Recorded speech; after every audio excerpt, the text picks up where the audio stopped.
So, let's talk about Bitcoin mining. Back in the day, around 2009, things were completely different. When Bitcoin first launched, its creator, the mysterious Satoshi Nakamoto, designed it so that anyone could participate. You could literally fire up your regular old desktop computer, run some software, and your CPU, the brain of your computer, would start solving these complex math problems. For every problem it solved, you got a reward. A fresh batch of Bitcoin. It was a true digital gold rush, and the barrier to entry was incredibly low. If you had a computer, you could be a miner. It was that simple. But then, things started to evolve, and fast. People quickly figured out that graphics cards, GPUs, were way more efficient at this specific type of math than CPUs. So, the community shifted. Gamers and tech enthusiasts started building these dedicated mining rigs, which were basically just motherboards with a bunch of powerful graphics cards strapped to them. For a while, this was the meta. You could build a beefy setup in your garage and, if you were smart about it, you could actually make some decent money. It was still accessible, but it was the first sign that this was becoming a specialized game. This GPU era was a fascinating time. It felt like a hobbyist's dream. It was a competition for sure, but it was a competition among individuals. So here we are in 2025. That powerful gaming PC you just spent a couple of $1,000s on? The one with the latest and greatest GPU that can run any game at 4K? When it comes to mining Bitcoin, it's basically a paperweight. The reason is those ASICs we just talked about. Today's models are light years ahead of what was available a decade ago. We're talking about specialized machines designed by massive corporations with the sole purpose of churning through calculations at an unimaginable speed. They are so incredibly efficient at this one task that any other type of hardware simply cannot keep up. It's like trying to win a Formula One race with your daily driver. This has led to a massive shift in who is actually doing the mining. It's no longer individuals in their basements. The modern Bitcoin miner is a large-scale industrial operation. Think massive warehouses in places with cold climates and, most importantly, incredibly cheap electricity. These facilities are filled with thousands upon thousands of the latest ASIC miners, all humming away 24/7. They have teams of technicians, sophisticated cooling systems, and direct deals with power companies to get the lowest possible energy rates. It's a business of scale, where thin margins are won by being bigger and more efficient than the competition. The competition is just brutal. Every 10 minutes, a new block of transactions is added to the Bitcoin blockchain, and the miner who solves the puzzle first gets the reward.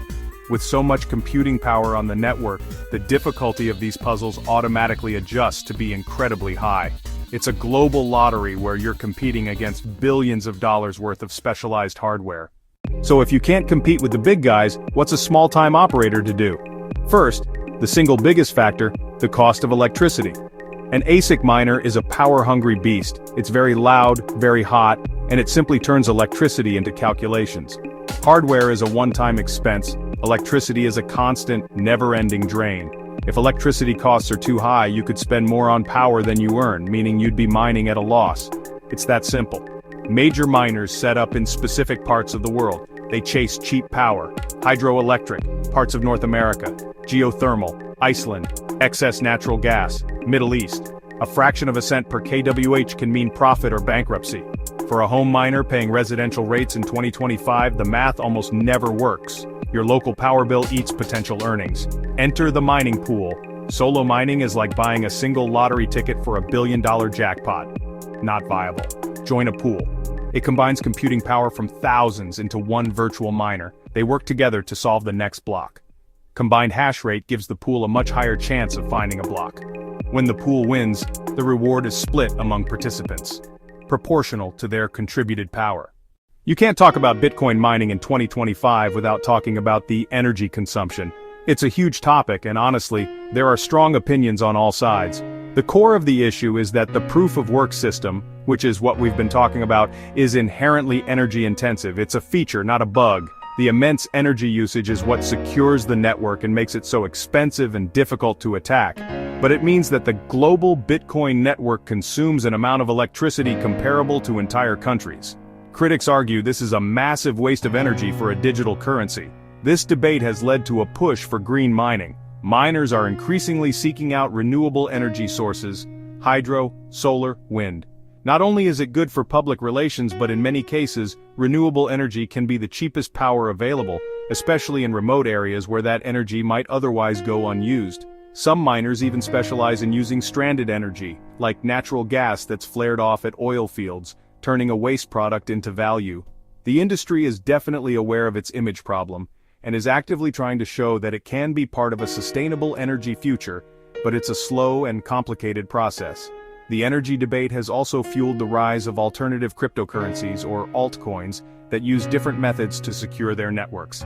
The most popular alternative is called proof of stake.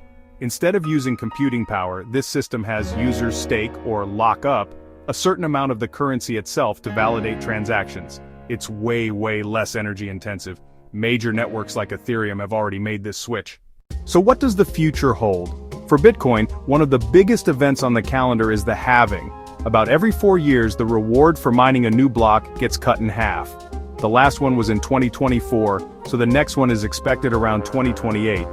Each halving makes mining less profitable overnight, assuming the price of Bitcoin stays the same. It squeezes out the least efficient miners and forces upgrades to the most power-efficient hardware. It's a recurring event that keeps raising the bar for profitable mining. For individuals, a few alternatives have popped up. One is cloud mining. You rent an ASIC miner in a large data center, you pay a company a fee, and their miner mines for you. You receive the rewards. It saves you the headache of buying and maintaining hardware. But be careful, the space is full of scams. Even legit services often charge high fees that can wipe out profits. Another option is hosting services. You buy your ASIC and ship it to a hosting facility in a low-power region. They handle installation, electricity, cooling, and maintenance for a monthly fee. You keep ownership of the hardware, and you benefit from the same low electricity rates as big industrial players. For serious individuals without space or cheap power, this is a popular route. Ultimately, mining is a game of scale. It's open to anyone, but only profitable for those with the right conditions. Access to the newest, most efficient ASICs and extremely cheap electricity. The idea of mining from your laptop is a thing of the past. Small players shouldn't compete head-on. They should find clever ways to participate. Pools, hosting services, exploring the thousands of other coins that keep the original spirit of decentralized participation alive. It's a different game now, but it's still being played.